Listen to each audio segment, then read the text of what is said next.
Welcome to the Northeast Kingdom Voice. I'm your host, Scott Wheeler.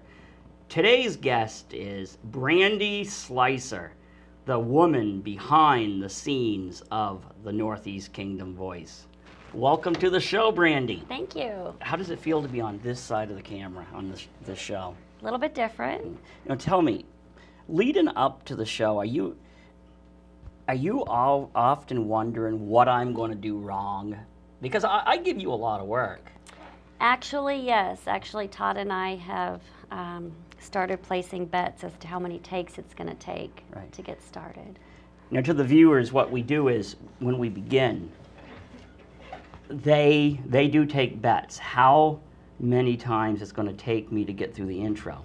And I would like you to know that with Brandie sitting here at the table, it only took once, no errors. Exactly. So I think what you have to do is you have to sit here more often so I can get it right, because the more I get it wrong, the more you and Todd have to work. Exactly. So I decided to have you for a guest because you are kind of a faceless person behind the scenes. I think people, when they watch the end of my shows, they'll see your name come up now, and they'll see Todd. Well, Todd's been on here because Todd loves showbiz. He loves being in the public. But you, on the other hand, you just are here. Mm-hmm. Who is Brandie? Like, you're an Oklahoman. Mm-hmm. Now, where's that accent? When I think of Oklahoma, I think of a long drawl. Is that a stereotypical thing? Like, you know, people poke fun at the Vermont or Maine accent, but I think they like to poke fun at the stereotypical one, the extreme. Does everybody in Oklahoma have that drawl that we hear? Well, I did grow up in the city, and however, there is a graduation speech, if you go 20 some odd years back, that if you watch it, and when my husband, who is from Vermont, did watch it, he was laughing so hard that tears were coming out of his eyes. I did have that drawl. However, it's more of a twang from the Texas-Oklahoma area. I don't know that all people have that. I did. However, I joined the Air Force and I traveled, and I think being teased mercilessly, you know, how do you say that? I think being teased so much is that I kind of lost it along the way. Right. Now, did you grow up with like cowboy hats and cowboy boots?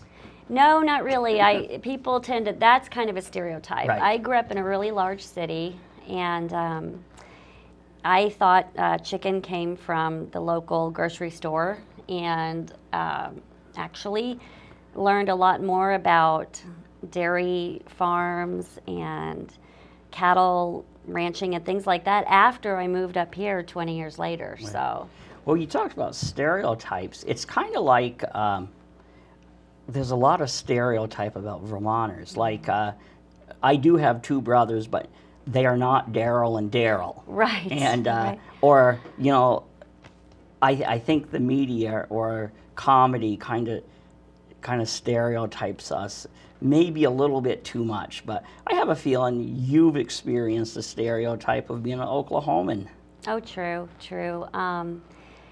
When I was in the military, that was very typical. It was my luck to be stationed. My first assignment was in Washington State, and I worked at a dental clinic. I was in the Air Force, and every single one of my coworkers was from the East Coast, but from cities like New York City or the Bronx.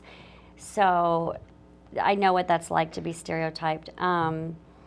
But most of it was good-natured, though, wasn't it? It was. They poked fun and good nature. I had never met anyone from Vermont until I met my husband that I've been married to now for 16 years at a later station in South Dakota. Okay. And did you hear any accent at all? No. He had been in the Air Force at that time for about 10 years, I think. Right. When you're talking about being in the military, you were in for 10 years. Mm-hmm. That's why when we have veterans coming here, like I've had a panel of World War II veterans, and I've had a panel of Vietnam veterans, you really enjoy those interviews, don't you? It's my favorite. I'm starstruck. Yeah. Yeah. So how long have you been working at NEKTV? For about a year and a half, I would say.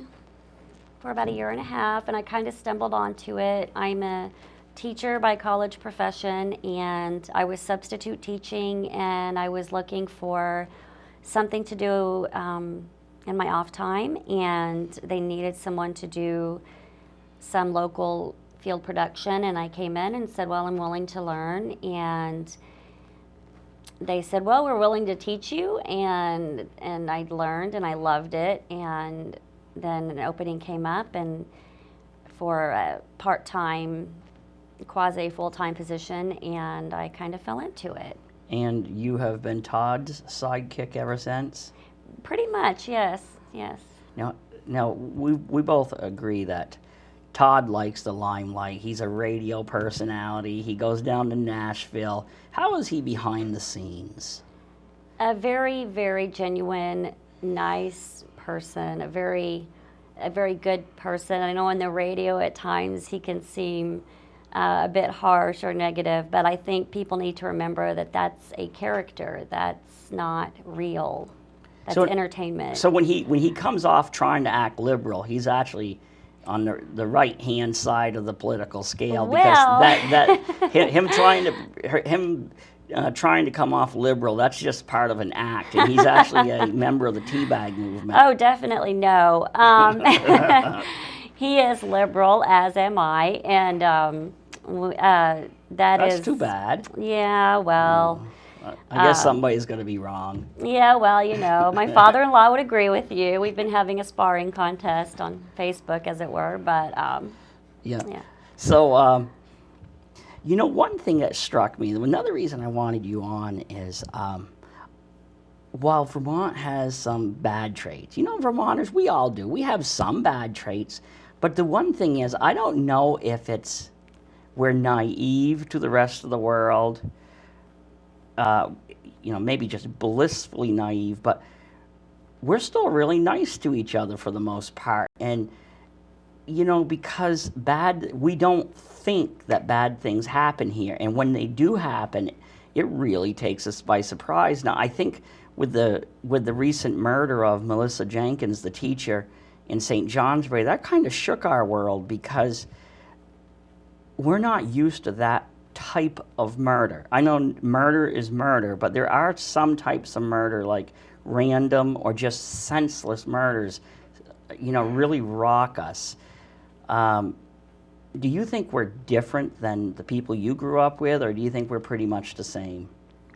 Well, what I was struck by when I moved here, and I had an idea for a column that I had toyed around with. I love the term Flatlander, because when I first started visiting here in 1996, I was first called that. And I asked, well, what does that mean? And someone said, well, it means someone that's away from here, that didn't grow up here. And they said, well, you could probably live your whole life out here and be buried here, live here 40 years and be buried here, and you'd probably still be called a Flatlander. I said, okay, that's different. Kind of filed that in the back of my head. When I moved here, it took me about a year to get acclimated. 3 weeks into living here, we were driving to Burlington, we hit a moose. And luckily, it was at night, and luckily my 2 children were in the back seat, and we all walked away from that. But the firemen showed up and the EMTs showed up, and after making sure we were all okay, the first questions I heard were, well, do you want the meat? Do you want the meat?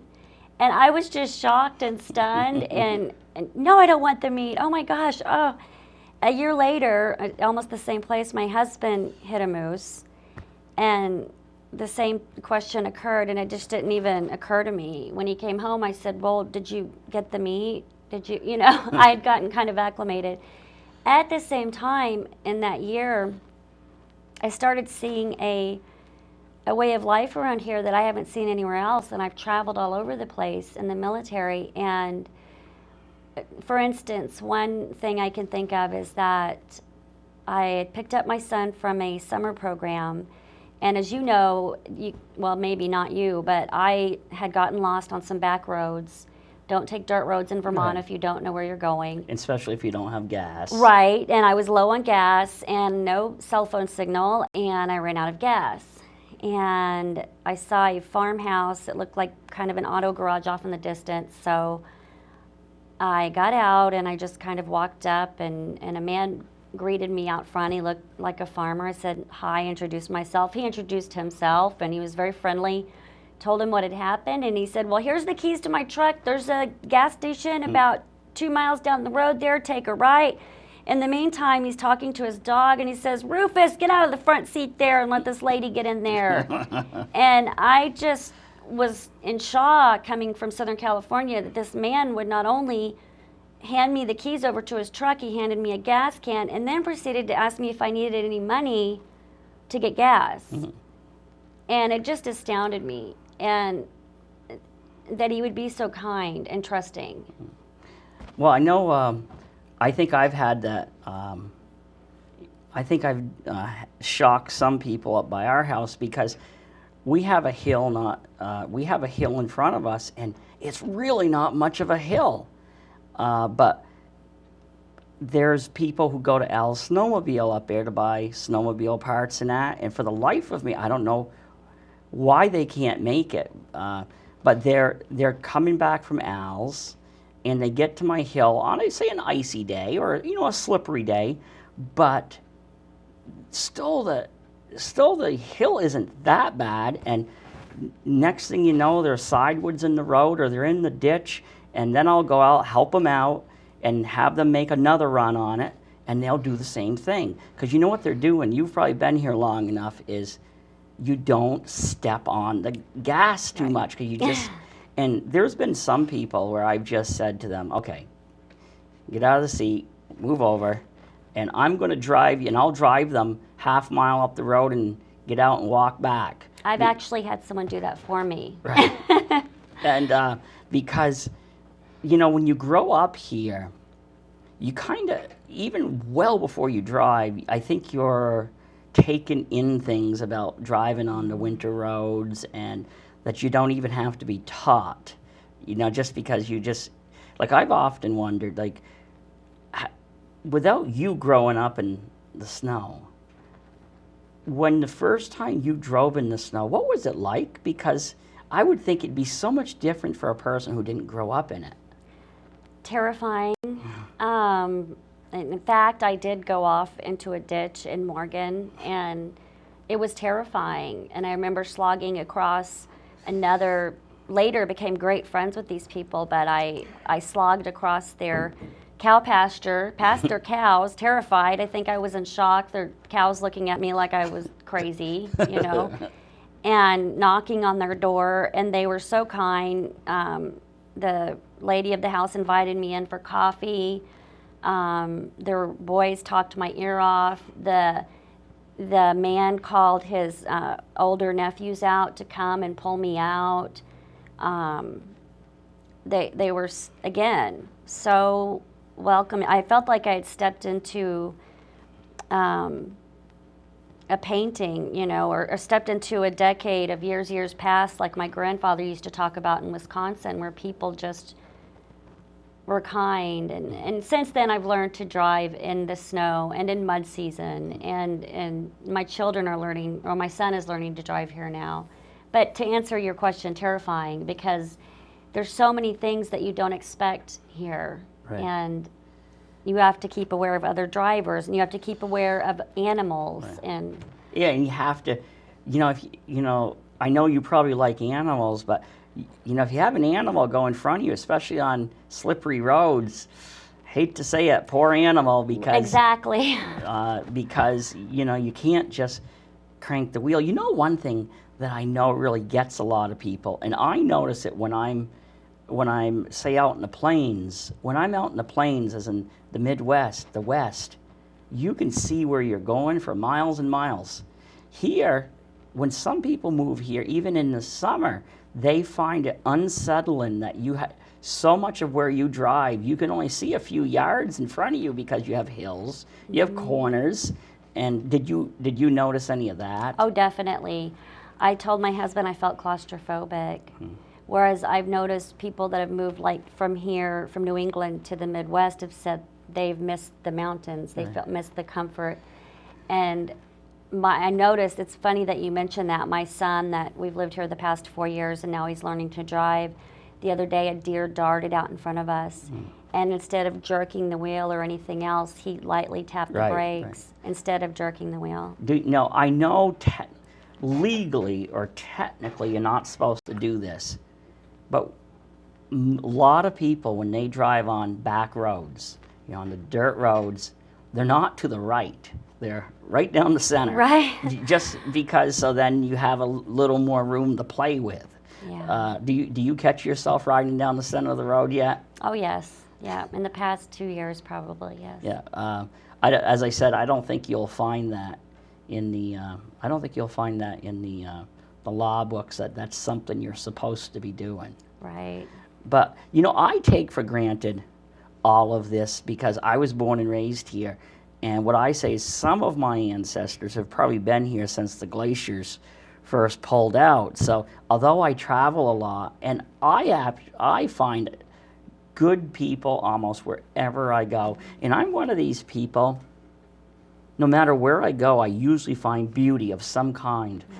Like even cities, like coming through, I was driving through Chicago, that the skyline of Chicago, if you can see through the haze, it's a beautiful skyline. I find beauty wherever. And so when people say that this is the most beautiful place in the world, I happen to think that's a bit of an exaggeration. I think it's a very beautiful place. I've been out in the Rockies, and that's a beautiful place too. And it depends upon the context of why you're there. Right. You can find so much beauty in the people and in the environment. Have you anywhere. been up in the, have you flown over this area in a little airplane? Yes, I have. My son, yes, has taken me up. I say that, if you truly want to understand this area, because there's so many local people who've never flown over this area. And the reason I think that's so valuable, it makes you realize how forested this area is, but how things are not how they seem. Like, for example, if you think of Holland, Vermont, if you think of driving from Holland, Vermont to Norton, you think, that's like a 45-minute drive. But those towns actually butt up against each other because we humans think according to roads. Right. And they're actually neighboring towns.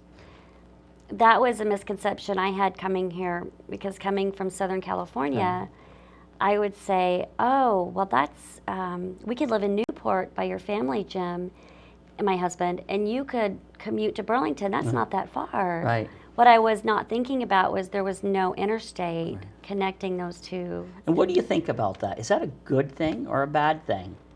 I often wonder, because it affects everyone economically. I know a lot of people that travel back and forth from Colchester and Essex and Burlington to find work, but they also want to remain here. And there's a lot of accidents. I have a friend that's a school teacher, and she just hit a deer. And so sometimes I wonder, if it would behoove Vermont to put in another interstate, although I know there's a lot of controversy around that. When I was in legislature, I humorously went up to Governor Douglas, and because I didn't actually mean it, at least technically, I said, Gov, we need some more potholes between Burlington and Orleans County. He said, oh, you mean there's too many potholes you want fixed? I said, no. I said, Gov, some of the ideas down this way, I said, we got to be protected from them. In all seriousness, I think what I'm really saying is, I really don't think, I think a interstate between here and Burlington might do more harm than good, because I think if we had an interstate, we might become a bedroom community to Burlington, to where those of us who want to live here might not be able to, because it would drive the housing up. And we do have I-91 to get to other places. I remember when I-91 was built, I was just a little kid, and that's where I learned to ride my bike. Right on the interstate. No, there weren't any cars there. Then we used to drive. I was going to say that was dangerous. My parents taught us the hard way. They rolled us out into traffic, and they knew if we survived. And then in the wintertime, while it was being built, we used to take our snowmobiles and go down to Orleans on the interstate that was being built. So one guy that really captured your imagination about this area was Howard Mosier. Yes. And I have yet to get him on the show. I know you've been begging me to get. Yes. So Howard, if you're watching this show, Brandie really wants you to come on here because she worships you. And I know writing anyway. I know Howard quite well, and he's a very good man who has helped out those of us who aspire to be writers, and I'm sure he will make his way in. I hope so. I actually began reading his books before I really connected him with the Northeast Kingdom, Right. which was odd since I've been married to Jim for 16 years, and knowing that he was from here. But I actually picked up a copy of one of his books in an independent bookstore in California and began reading it. And then pretty soon I made that connection and said, Jim, this is a writer that hails from where you're from, and he's writing about where you're from. And then, of course, I grabbed up all of his books, and I read his latest one, which was kind of a autobiographical journey of his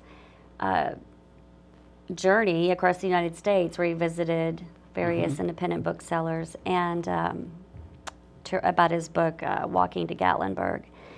And I love this one part in this book, and this just reminds me of someone that has lived here a long time and that really knows the people. He had gone down to a diner, and I think this was in California, and I guess he must have looked a little grubby, I don't know. But the guy behind the diner said, well, if you want breakfast, you're going to have to get up and sweep this kitchen floor this morning or something. And Howard, being Howard, said, well, okay, where's the broom? And he got up and he swept the kitchen, and the guy gave him a plate full of eggs and bacon and biscuits, and he ate it. He said, thank you, and he left. And to me, that just epitomized even what I have learned about so many people around it, even people that are wealthy or that don't need to do things like that, or that are just epitomizes the community and the people that live here. And you do realize, I think you've probably come to understand, that person living in that old shack of a house, maybe run down, that you might Right. you might be feeling sorry for. Oh, yes. They might have more money than they know what to do with. It's Exactly. just and some people call them stingy or tightwads, and sometimes that's the case, but other times it's I know people, money just it isn't their vein of their existence. Right. And that's something else that I love about here, coming from California, where, gosh, they wouldn't have a cent to their name, but they had to have this grand house and these beautiful But we have cars. some of those too, though. Well, of course, everyone does. Yeah, but we have some. What I call them. We have some credit card rich who. I call them something else, but that's nicer. Right. And so we have some of those. But I think, though, it was easier. I think now it's harder growing up here poor than it was. 'Cause when I grew up here, the vast majority of us, were quite poor. But we had great childhoods. But the thing is, now, because of these credit cards, I think it's harder for kids to grow up poor because they see their friends getting everything, and they think their friends' parents are rich. But unfortunately, that's oftentimes not the case. Well, Jim often says, that he grew up in Craftsbury, and he says, we were very poor, but not really. He said we didn't know, and all of our friends were the same. And he had a great childhood as compared to mine. I think he had a wonderful childhood. Oh yeah, I grew up. My wife and I grew up poor, but we had great childhoods. And because I love it when people look down on us when I say those of us who grew up in Skunk Hollow is only just across the road here from the station down on the Clyde Street, Hill Street area, is we were all poor, but we were the working poor. Right. And it was, so there's a big difference. Now, with only about 5 minutes left, you've actually done something recently. You've become part of history. You live in one of the few remaining houses that if you should choose, you can get up out of your chair in the living room and walk over to Canada without even leaving your house. Well, thanks to you and introducing us to some wonderful people. We live in the house in BB Plains that was built in, I believe, 1782, and was originally called the Old Stone Store, and now 18% of it is in Canada. And if you go off our front porch, there's the monument there, and we absolutely love it. It is the neatest house. It was a post office. It was a bar. The word is that it was a funeral parlor, but the man says there was about 18 funerals there on weekends because they would go in through the Canadian side and go to the go in through the American side, go to the Canadian side, and come back out through the American side during Prohibition. Yep. So it's actually a bar, and it's got so much. It's rich in history, and then it was owned by a French family for many generations. I know during Prohibition, a lot of those houses were bars because technically you could drink on the Canadian side, but you couldn't drink on the American side. Oftentimes they were called line houses. Right. Or in cities, they would have been called like speakeasies, but everybody knew where they were. And so technically you said 16% in Canada? 18%. 18. So technically, if you follow the law, you could only have drank in 18% of your house, and then the remaining percent would have to have been alcohol free. Okay. So I don't know about the enforcement of that percentage. I don't know. I do want to say this though. I know we don't have a lot of time left. You are also one of my other heroes when I first moved here. You're so humble. But when I first moved here, I'd pick up the Northland Journal all the time. And I'd say, I want to meet this writer because this is such an interesting magazine. And how disappointed, and just think, how disappointed have you been? No, not at all. So, because my grandpa has a subscription and my dad, and everyone learns about the Northeast Kingdom. I love doing what I do because I think whether you're from here or you're not from here, everybody has a story to tell. Exactly. Even though I have got to admit, I love the underdog or people who've never had a chance to tell their stories because, there's a lot of people, they're often busy jumping up and down, wanting to tell their story. I'm not saying I won't tell their story, but oftentimes they've been told numerous times. But I often run into people and I'll ask them, hey, can you tell me your story? Well, I don't really have a story. Then they'll get talking. It's like, what do you mean you don't have a story? Right. The worst place for me to find out somebody's story is in the obituary. Like, I've known people for years. Maybe I weren't friends with them, but I knew them. And then when they die, I look at their obituary and I think, wow, I didn't realize that. We have so many people here who have done just amazing things. And if they haven't done amazing things, like earth-shattering things, just surviving the Depression. I don't know if you've ever thought that maybe have you ever caught yourself whining and then had to remember how good we have it? Yes, definitely, because my grandparents would tell me stories, and those stories are dying. Right. And well, Brandie, I think we have to wrap up here. But I think we have another segment eventually coming is we are going to take a tour of the Old Stone Store, your house, and we're going to, and maybe we'll even invite our friend who's been on here before, Fernando Beltran, the head of the U.S. Border Patrol, because I'm sure he has an inquirer in mind too, beyond the law. He came here from Texas, yes. and he is as fascinated with the history of this region as you are.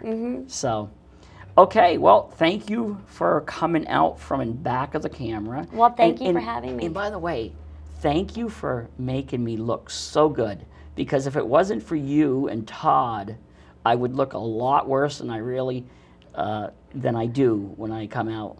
I doubt it. All right, thank you for coming on. You. And thank you for tuning in to another segment of the Northeast Kingdom Voice.